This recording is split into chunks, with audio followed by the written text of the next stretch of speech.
Now we clear our concept about epsilon naught, that is permittivity of free space.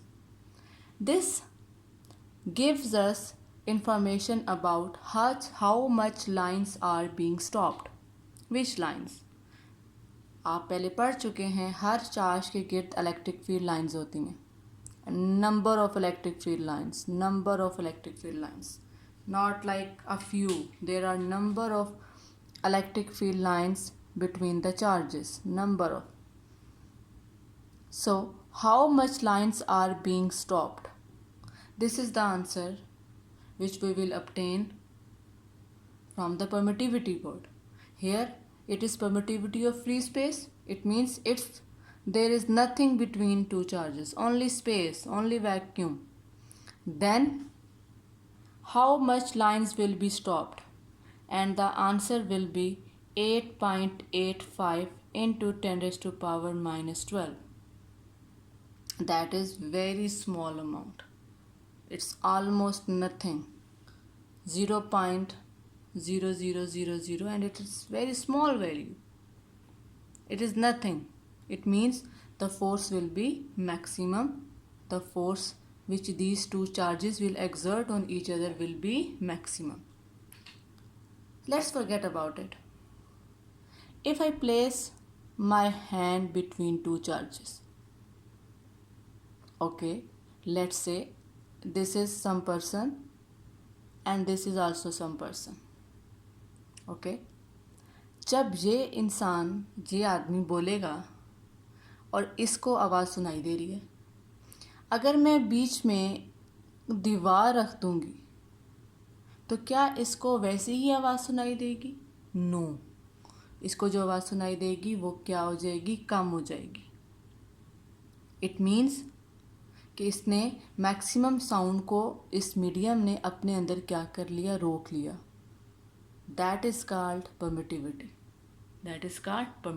But in this case that is permittivity of free space. इसका मतलब है जब free space है तो वो कितनी electric strength को वो रोक रहा है, और उसकी वैल्यू कितनी है? 8.85 into 10 raised to power minus 12, and the unit is, that is very important, per Newton, per meter square and coulomb square.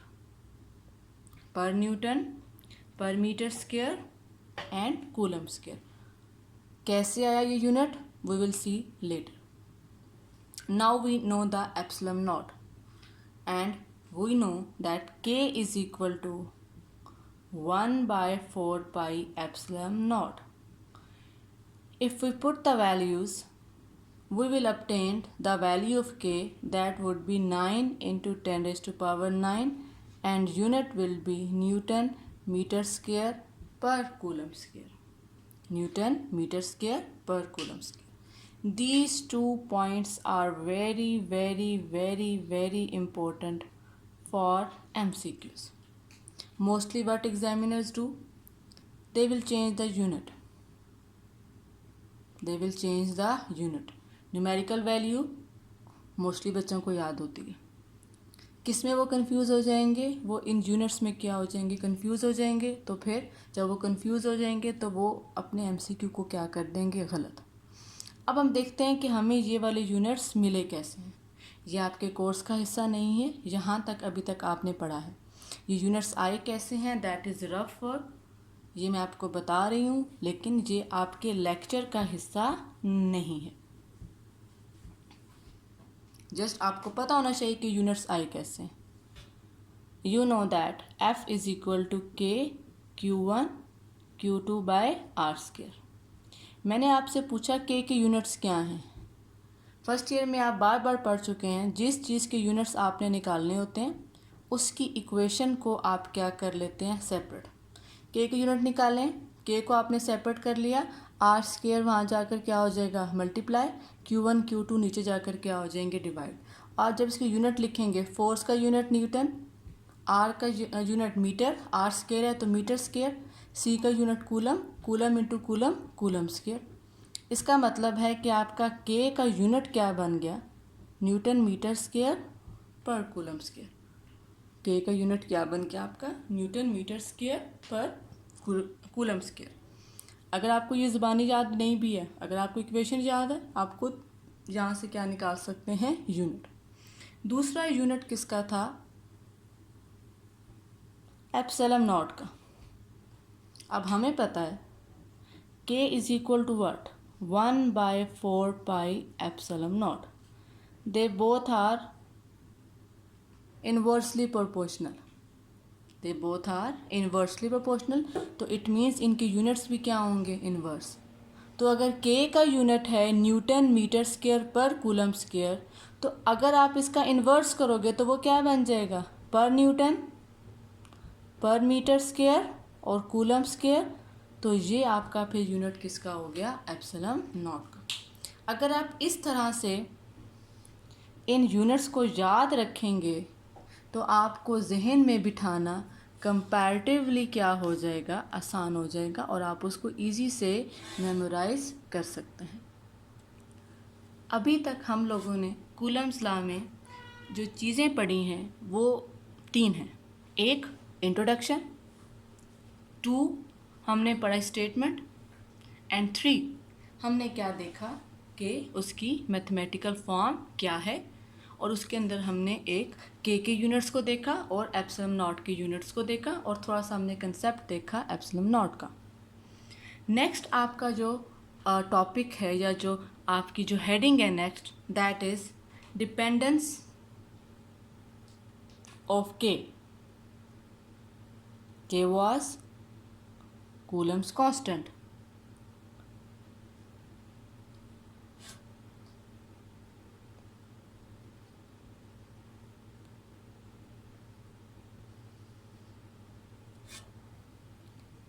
आपका जो के है यानी जो आपका कूलम्स कांस्टेंट है वो किन फैक्टर्स के ऊपर डिपेंड कर रहा है।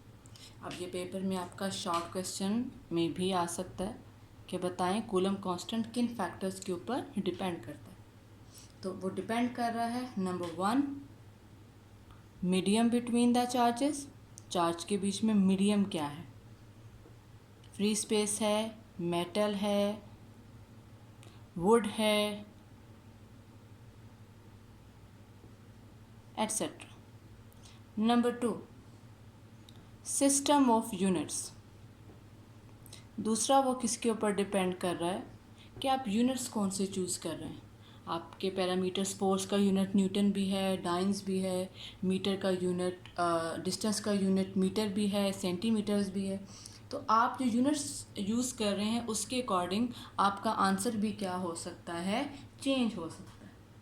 नेक्स्ट जो चीज़ हम इसके बारे में देखने जा रहे हैं वो है हमारी इसकी वेक्टर फॉर्म। लेकिन वेक्टर फॉर्म को स्टार्ट करने से पहले हम एक छोटा सा नोट लिखेंगे, एक पॉइंट लिखेंगे।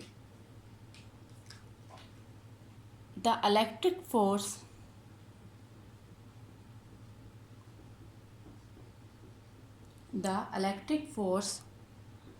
always act along the line joining the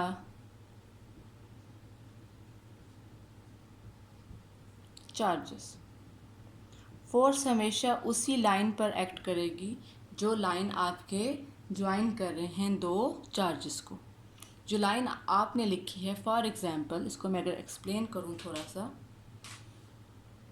अगर आप कह रहे हो ये Q1 है, ये Q2 है, तो ये लाइन इनको मिला रही है, स्ट्रेट लाइन है, तो फोर्स भी आपकी क्या होगी? स्ट्रेट लाइन में होगी। जो Q1 लगा रहा है Q2 पे या जो Q2 लगा रहा है Q1 पे, वो भी आपकी क्या होगी? स्ट्रेट लाइन में। अगर एक कर्व्ड है थोड़ी सी, तो फोर्स भी आपकी क्या होगी? कर्व्ड लाइन में लगेगी। नेक्स्ट जो है वो हम इसका देखेंगे कूलम्स लॉ की, हम जो कंसेप्ट देखेंगे दैट वुड बी ऑफ, हम वेक्टर फॉर्म निकालेंगे कूलम्स लॉ की।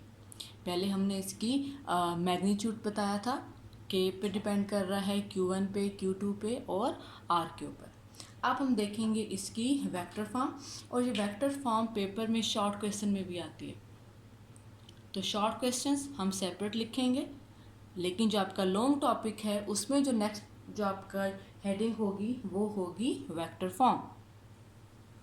तो नेक्स्ट कूलम्स लॉ की जो हम हेडिंग देंगे that would be vector form.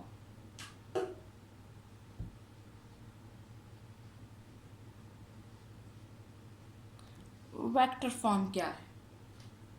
हमें पता है अगर Q1 फोर्स लगा रहा है Q2 के ऊपर तो Q2 भी फोर्स लगाएगा Q1 के ऊपर। दोनों जो हैं एक दूसरे के ऊपर फोर्स एक्सर्ट करेंगे। It mean coulomb force is a mutual force. यही पेपर में शॉर्ट क्वेश्चन आ सकता है कि show that coulomb force is a mutual force. यही पेपर में आपका वो किस में पूछ सकता है? शॉर्ट क्वेश्चन में। Show that coulomb force is a mutual force. लेकिन अभी हम इसको हेडिंग में लिख रहे, हेडिंग के अंदर टॉपिक को थोड़ा सा एक्सप्लेन कर रहे हैं। Coulomb force is a mutual force. It means if Q1 exerts a force on Q2, then Q2 will also exert force on Q1। दोनों एक दूसरे के ऊपर फोर्स एक्सर्ट करेंगे। Both forces will be equal in magnitude but opposite in direction।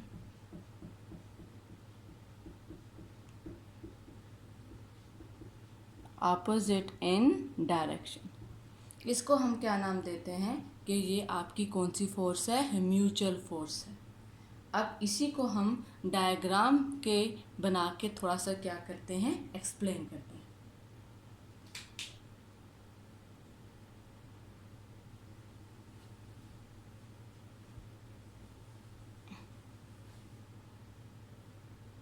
Late F21 ये क्या है? Force acting on Q2 by Q1। हमने क्या कहा? F21 क्या है? Force acting on Q2 by Q1। अगर मैं इसकी डायग्राम बना लूँ तो हम ये कह देते हैं कि ये आपका है Q1 और ये आपका है Q2। This is Q1, this is Q2। इसके बीच में जो डिस्टेंस है उसको आपने किससे रिप्रेजेंट किया हुआ है? R से।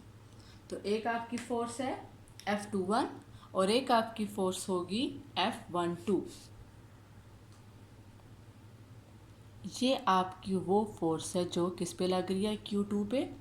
और कौन लगा रहा है? Q1।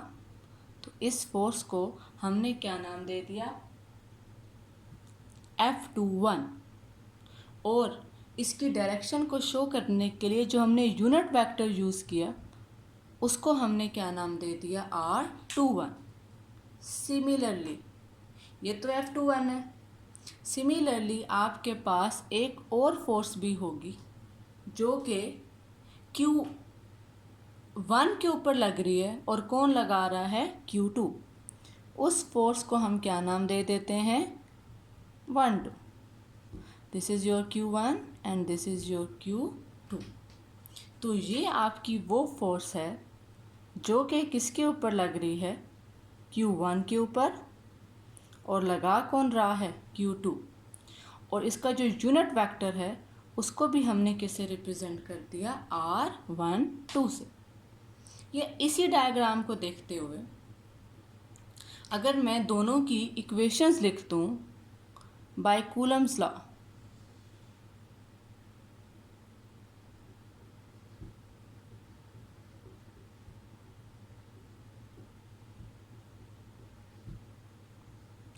F21 की इक्वेशन आपके पास क्या हो जाएगी, K Q1 Q2 by are square, और यहाँ पे यूनिट वेक्टर जो आ गया दैट इज़ R21। और F12 की इक्वेशन आपके पास क्या हो गई, K Q1 Q2 by are square R12। अब इस डायग्राम को मिटाने का मकसद, ना मिटाने का मकसद ये था कि मैं आपको ये बता सकूं कि R21 और R12 में क्या फ़र्क है। R21 इस तरफ है राइटवर्ड, R12 किस तरफ है लेफ्टवर्ड। इट मीन्स कि इन दोनों फोर्सेस का जो मैग्नीट्यूड है वो क्या है, सेम, बट डायरेक्शन क्या है, अपोजिट। अब मैग्नीट्यूड सेम कैसे है, Q1 Q2 सेम आंसर आएगा, Q1 Q2 सेम आंसर आएगा, R सेम आंसर आएगा। फ़र्क किस में आ रहा है, इन दोनों में। इन दोनों की डायरेक्शन एक दूसरे के क्या है, ऑपोजिट है। तो इसका मतलब है मैं क्या लिख सकती हूँ, R21 is equal to minus R12, कि दोनों एक दूसरे के क्या हैं, ऑपोजिट हैं। तो मैं R21 की जगह क्या पुट कर सकती हूँ, माइनस R12। इस इक्वेशन को मैंने क्या नाम दे दिया, आप कोई सा नाम दे दें इसको, लेट्स से A, और इसको मैंने क्या नाम दे दिया, B। इक्वेशन A बिकम्स, अगर मैं इसको यूज़ करूँ तो इक्वेशन A क्या बन जाएगी, F21 is equal to K Q1 Q2 by are square, और मैंने R21 की जगह क्या पुट कर दिया, माइनस R12। मैंने सिंपली क्या किया, R21 की जगह क्या पुट कर दिया, माइनस R12। इस ये माइनस थोड़ा सा इसको देखें, माइनस को स्टार्ट में ले आए तो मेरे पास इक्वेशन कौन सी बन गई, K Q1 Q2 by are square और R12। अब आप मुझे ये बताएं बच्चे कि ये किसकी इक्वेशन है, ये इक्वेशन जो आप देख रहे हो ये किस चीज़ की इक्वेशन है, this equation, only focus on this equation. क्या आप देख रहे हो कि ये दोनों सेम सेम है, K Q1 Q2 Q2 R square R12 R12। इसका मतलब है इसकी जगह, इस पूरे की जगह मैं क्या लिख सकती हूँ, F12। तो मैंने इस पूरे की जगह क्या यूज़ कर दिया, F12। और से देखिएगा, F21 is equal to minus, और इस पूरे की जगह मैंने क्या पुट कर दिया, F12। अब ये क्या शो कर रहा है, both forces are equal in magnitude but opposite in direction. This shows Coulomb force is a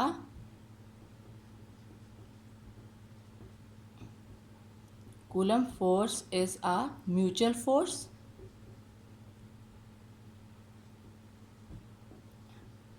and this is very important point, and it is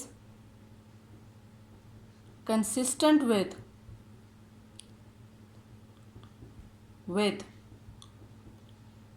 Newton's third law of motion. ये भी paper में आपका अलग से short question आ सकता है।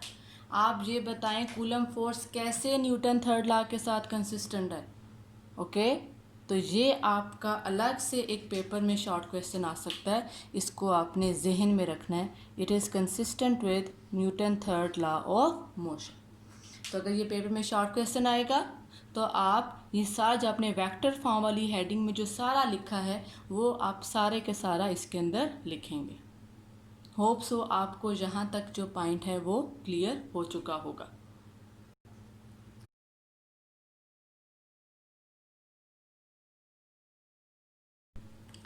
जो आपकी लास्ट हेडिंग है इस टॉपिक की, that is effect of medium.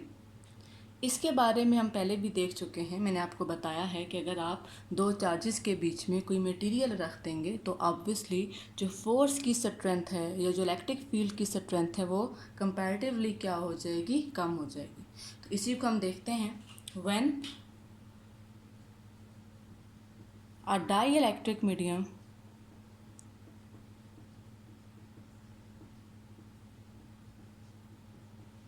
is placed, dielectric means insulator, when a dielectric medium is placed between two charges, 2-point charges, then electric force या कूलम फोर्स इज़ रिड्यूस्ड, कम हो जाएगी। कितनी कम होगी? जितनी उसकी परमिटिविटी है मटेरियल की, जितनी लाइंस को वो एब्जॉर्ब करेगा। अगर वो ज़्यादा लाइंस को एब्जॉर्ब करेगा इट मीन्स वो ज़्यादा लाइंस को स्टॉप करेगा, तो फिर फोर्स क्या हो जाएगी, कम। Is reduced by a factor epsilon r, और epsilon r is relative permittivity of that material. मैंने आपको पहले भी बताया था, मैं आपको फिर से बता रही हूँ। अगर आप दो चार्जेस के बीच में कोई मटेरियल रख देंगे तो ऑब्वियसली जो लाइंस इसमें से निकल रही हैं, कुछ लाइंस को ये मटेरियल क्या कर लेगा, एब्जॉर्ब। तो जब वो लाइंस यहाँ से बाहर आएंगी तो उसकी स्ट्रेंथ क्या हो चुकी होगी, कम। लाइंस कम हो गई, फील्ड की स्ट्रेंथ कम हो गई, तो आपकी फोर्स भी क्या हो जाएगी, कम हो जाएगी। Is reduced by a factor epsilon r. Reduce, कम हो रही है। तो आप मुझे ये बताओ, जो आपकी न्यू फोर्स है फिर वो एप्सिलम आर से मल्टीप्लाई होगी कि डिवाइड होगी? रिड्यूस हो रही है। एप्सिलम आर ज़्यादा है तो फोर्स कम है, इसका मतलब है दोनों का ताल्लुक आपस में इनवर्स है। तो एप्सिलम आर आपकी क्या होगा, डिवाइड में आएगा। ये आपकी न्यू फोर्स है डाइइलेक्ट्रिक मीडियम की मौजूदगी में। ये आपकी फ़ोर्स है जब आपका मीडियम फ्री स्पेस था। अब आपकी फ़ोर्स कितनी कम हो जाएगी, new force, by a factor epsilon r. और यहीं पर ही अगर आप फोर्स की इक्वेशन को यूज़ कर लें, जो कि आपने पहले पढ़ी है, तो आपके पास कुछ इक्वेशन इस तरह से बन जाएगी। F is equal to 1/4 pi epsilon naught Q1 Q2 by are square. ये फोर्स की इक्वेशन मैंने पुट कर दी, और साथ में आपका एक फैक्टर और ऐड हो रहा है, that is epsilon are.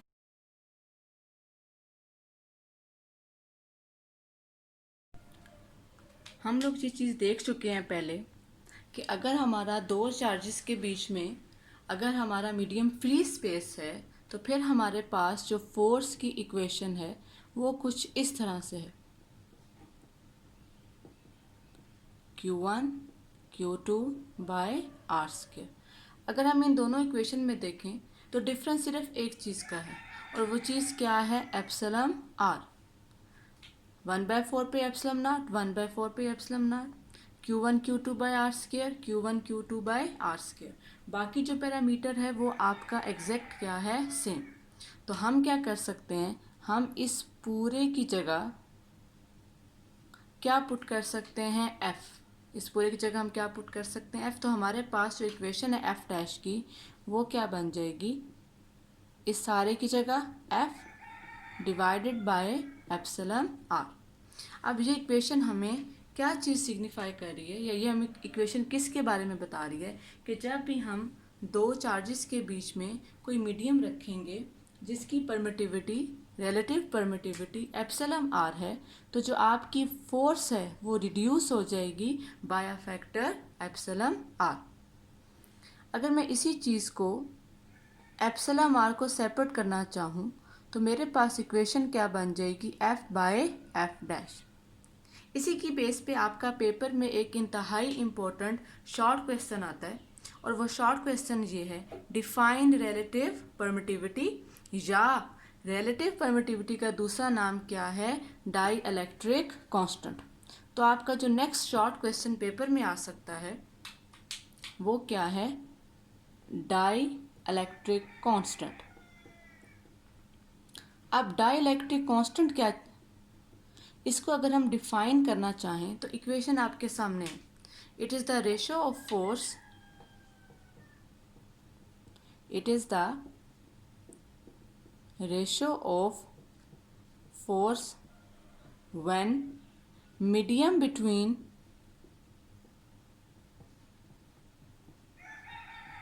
two charges is free space to when medium is dielectric।